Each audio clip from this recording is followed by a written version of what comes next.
territoire est occupé par les installations de la sidérurgie et en second lieu, notre ville est construite avec et autour d'elle. Il suffit d'observer autour de vous la cité Bosman ou un peu plus loin en se dirigeant vers Hayange, la cité du Maroc. À ce titre, il y a chaque année des visites guidées pendant lesquelles les membres de l'association Le Pavé vous relatent l'histoire de ces cités. Nous sommes aujourd'hui face non pas au déclin de cette activité, parce que de l'acier de qualité et la recherche d'acier toujours plus performant se poursuit. Mais face à des financiers pour qui le projet industriel ne compte pas, ce qui compte, c'est la rentabilité financière, donc ce que rapporte l'activité à l'actionnaire. Un combat est engagé voilà plus d'un mois par les organisations syndicales. Je peux vous assurer du soutien indéfectible des élus de notre ville, d'une part, pour les raisons que j'évoquais, et d'autre part, parce que le combat que vous menez est légitime. C'est l'avenir social et économique de notre région et de notre vallée en particulier qui est en cause. L'arrêt de la filière liquide est préjudiciable à l'avenir de notre entreprise. Sans investissement sur l'installation des fourneaux, c'est ensuite le reste de la filière de fabrication des produits plats en Moselle qui serait condamné. De cela, nous n'en voulons pas. C'est pour cela que vous nous trouverez à vos côtés aujourd'hui et demain dans ce combat pour la vie que vous menez. Cette manifestation est de gage que vous n'êtes pas seuls, tous ici sensibles au devenir de votre et de notre usine. Merci à vous pour l'exemple que vous montrez.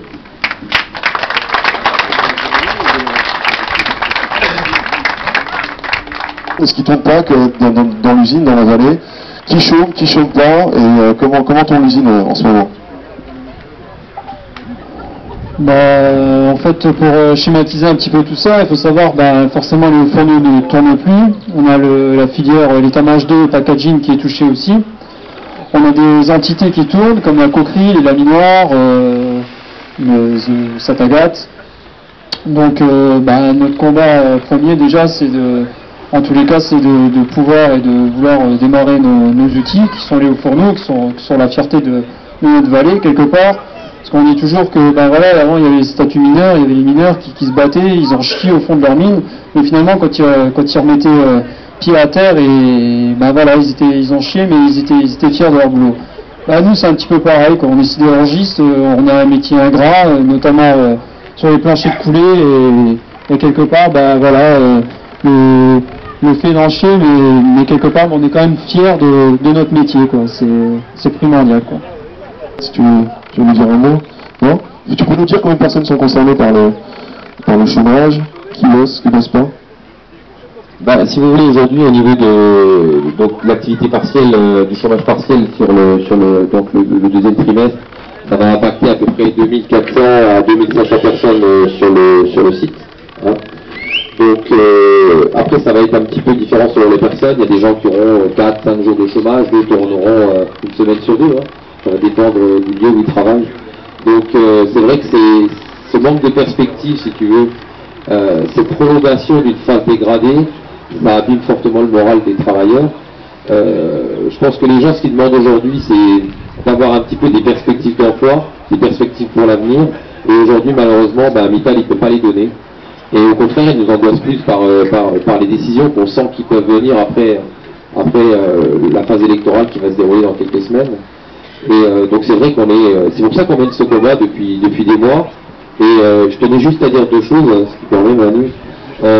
Malgré la difficulté, je veux dire, de tout ce qu'on vit depuis des mois, la difficulté de se projeter, la difficulté de garantir nos emplois et nos outils pour l'avenir, ce combat nous a quand même apporté plusieurs choses. Déjà, je tiens à remercier l'ensemble des acteurs, que ce soit les militants de l'intersyndicale, qui ont su, malgré nos différences, il y a plus de choses qui nous rassemblent que de choses qui nous opposent. Donc ça permet qu'on arrive à aller au-delà des intérêts personnels qui n'ont pas lieu de citer. Je veux dire, un individu ne compte pas, c'est l'intérêt du combat collectif qui compte. Et ça, je pense qu'il y a eu une réelle prise en compte de cela.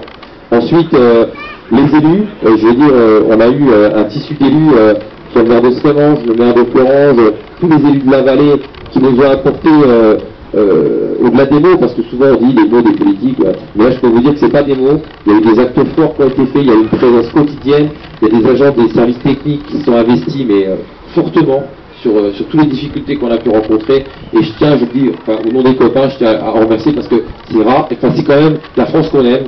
C'est-à-dire qu'on peut avoir, on peut se retrouver sur des choses et les gens ils donnent le meilleur d'eux-mêmes. Et juste pour finir, petite nouvelle des copains qui sont sur la marche. Donc les copains sur la marche, ça fait 9 jours aujourd'hui qu'ils marchent. C'est difficile pour eux, ils ont des pieds en acier, je peux vous le dire. Certains, c'est presque du lésibord, tellement c'est arrivé à un bon niveau, mais ils y vont franchement au moral. Et si vous voulez, malgré tout ça, malgré toute cette angoisse de peut-être perdre un jour son emploi, ce qui les a vraiment, ce qui les motive, c'est tout ce qu'ils ont pu rencontrer sur la route. Cette chaleur humaine. Vous imaginez pas les gens, des personnes âgées, des jeunes qui sont discutés avec eux, des rencontres humaines, une aventure humaine exceptionnelle en Lorraine, en Champagne, en Picardie, en région Île-de-France. On a rencontré, enfin les copains, c'est des trucs formidables. C'est une expérience humaine et je pense qu'on gardera de ça, au-delà de tout ce qui pourrait peut-être arriver, mais on gardera de ça qu'il y a quand même une solidarité et qu'il y a des gens de bonne volonté dans ce pays. Et je pense que ça nous donne quand même un espoir, malgré toutes les difficultés et toutes les craintes qu'on peut avoir. Donc je tenais à remercier l'ensemble de tous les copains, Manu, tous les gens de tous les divers milieux qui viennent nous apporter leur soutien. Et ça, je peux vous dire qu'on ne l'oubliera pas. Et ça nous restera au fond du cœur. Merci. Difficulté la reprise, ça vous inquiète aussi, ça? Notamment, tu parlais de la boîte d'un long manche, les Fuga en l'occurrence, c'est vrai qu'ils ont une perspective d'avenir basée sur 2 mois.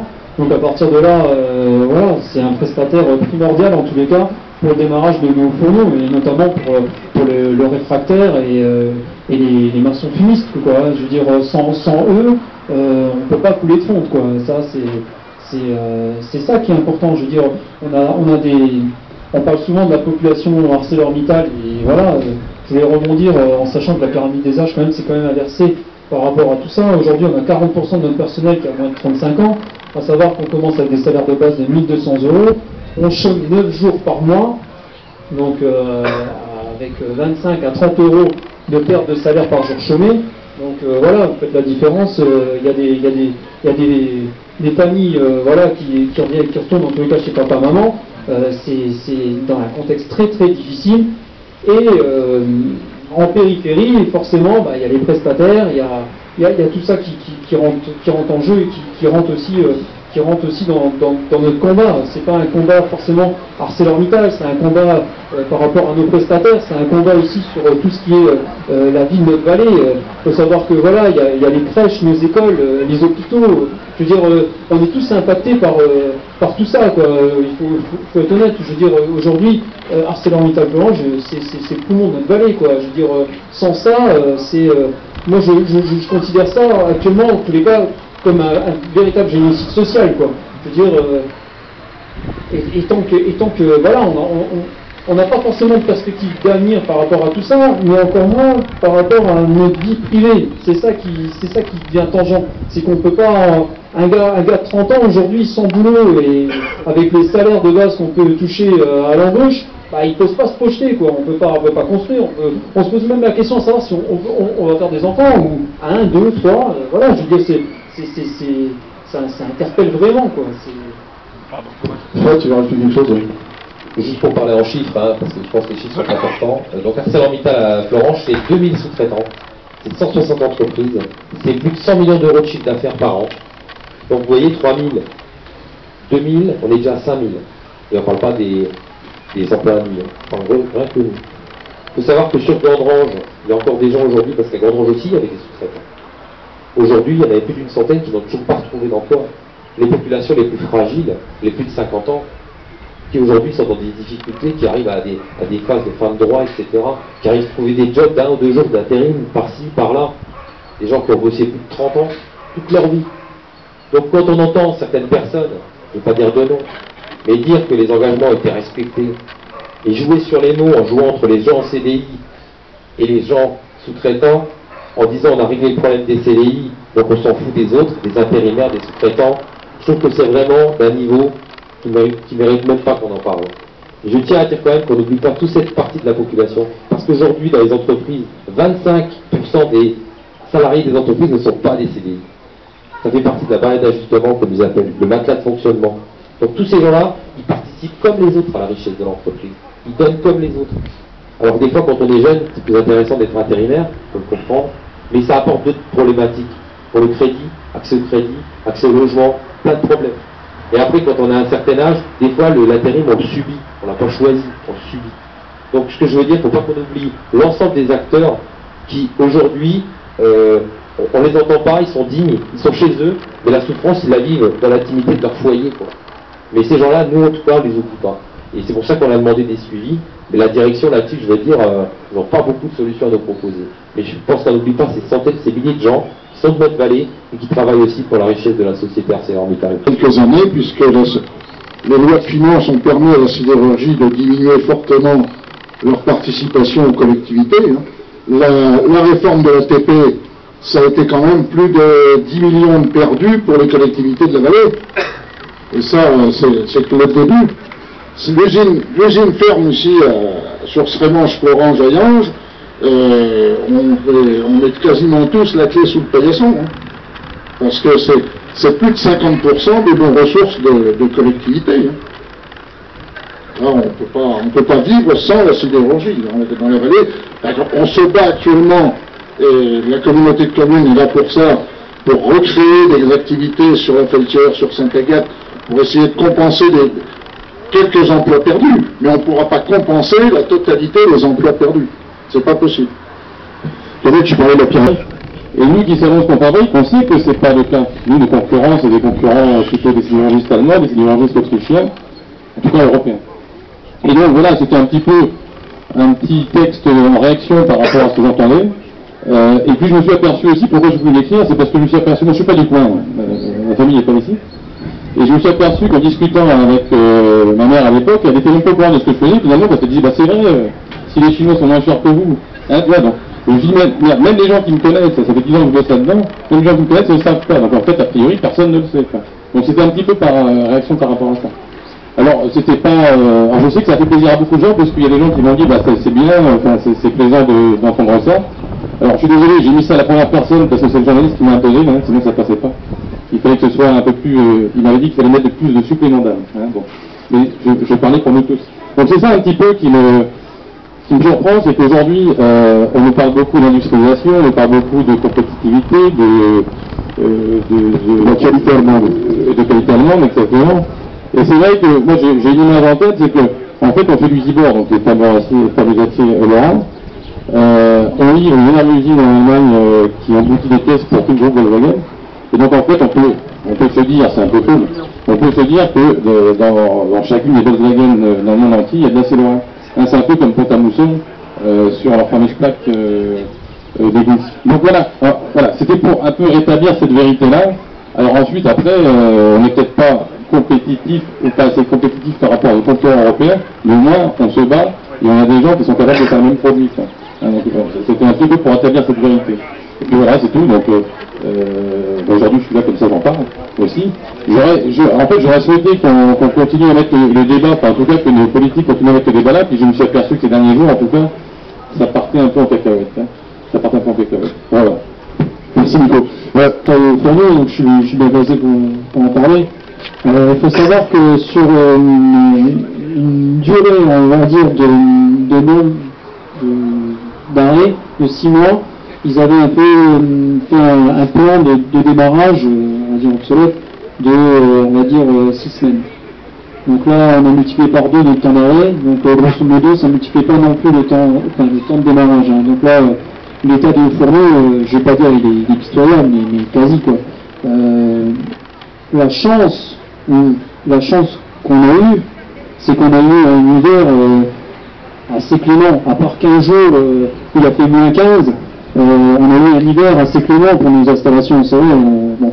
Mais malgré ça, il faut savoir qu'on a vu du gel sur nos planchers de coulée, voilà, on a des boîtes de refroidissement qui sont fait la main, on a des installations périphériques qu'on voit à l'abandon et qui dépérit à vue d'œil, quoi. Je veux dire, c'est d'autant plus inquiétant que voilà, en plus de ça, ils veulent mettre en place une sorte de maintenance entre guillemets préventive pour essayer de redémarrer si on devrait démarrer les fourneaux, pour les démarrer le mieux possible, mais il n'y a aucun budget qui est alloué en tous les cas pour ça. Donc on fait le rôle de vigie, Si on voit quelque chose qu'on pourrait réparer ou dépanner, ben voilà, on n'a pas le budget pour, donc à partir de là, on tourne en rond. Et voilà, quoi, donc à partir de là, ça devient, plus le temps passe, et plus ça devient inquiétant. Pour nous, salariés, voilà, mais aussi pour notre outil de travail, quoi. Ça devient vraiment inquiétant, quoi. Pourtant, les savoir-faire, ils sont là. Les hommes sont encore là, ils savent faire de l'acier, mais est-ce que ça risque pas aussi de se perdre si les anciens dont tu parlais tout à l'heure s'en vont, qu'il n'y a pas cette espèce de transmission, comment est-ce qu'on peut redémarrer et repartir? Dans la transmission, ça fait des années qu'on en parle, hein. Je veux dire, déjà il y a 10 ans, j'étais encadré par mes anciens, on me disait souvent, je pense qu'il y a à apprendre, mais il me reste 2 ans, et puis après on verra, quand tu débrouilleras par toi-même. Et puis, au bout de 10 ans, là, maintenant, on se rend compte que, voilà, il y a certaines compétences, il y a des managers d'équipe, il y a pas mal de monde qui vont partir en retraite, et puis, il y a des jeunes qui sont embauchés depuis 2 ans, quoi. C'est-à-dire, c'est obligé, en tous les cas, qu'une expérience de 40 ans, on peut pas l'exploiter sur une expérience de 2 ans. Donc, c'est d'autant plus inquiétant que l'expérience s'apprend sur le terrain, puis en ce moment, sur le terrain, elle s'apprend pas forcément parce que tout est à l'arrêt. Donc en ce moment, on est mis sous coco, autant par rapport à notre plan de carrière aussi, par rapport à notre plan de formation et tout ce qui s'ensuit, quoi.